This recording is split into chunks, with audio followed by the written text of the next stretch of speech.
I want to talk to you about fear. Some of you who are watching this are probably fearless, and we need more of you in the world. But many people who are thinking about raising their hand and starting something begin to start doubting themselves. And they have really assumptions and fears. You know, what if I hurt my reputation? What if I upset my boss? Maybe I'm not smart enough to do this. Oh, they'll never approve that.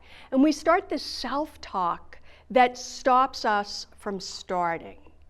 And it's really very much usually fear-based. So I want to suggest to you that a few ways to dig under that fear to see what's worth it. So the first thing is to use a 1 to 10 scale. Do you like this picture in the slide? It's kind of fun. Most people are afraid that they'll get fired or thrown under the bus, when in fact that hardly ever happens. Scales are really useful in assessing ideas, whether you're assessing it yourself or you're asking friends at work to help you. So if you look at something and say, well, if I did that, it might hurt my chances of promotion. So look at it on a scale of 1 to 10. 1, hardly likely at all, to 10, absolutely, I would never get promoted if I did this.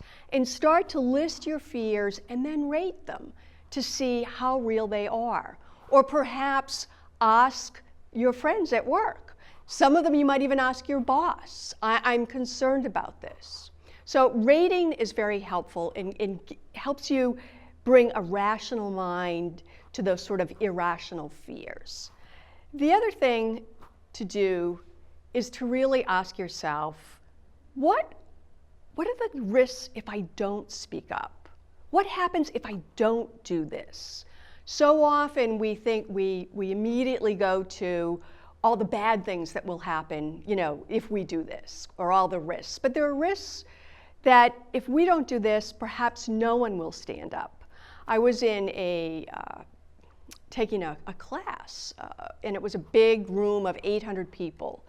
And there was someone up on the stage, the guru on the stage, and he asked someone to come up and do some role modeling. And this lovely woman was up there trying to be a good student, and the guru on stage was like yelling at her. He was mean. I just couldn't believe it. So afterwards, the guru says, "Are there any questions?" And I sort of raised my hand and I said, I didn't understand what the point of that lesson was. It just seemed like you were being kind of mean to that woman. At which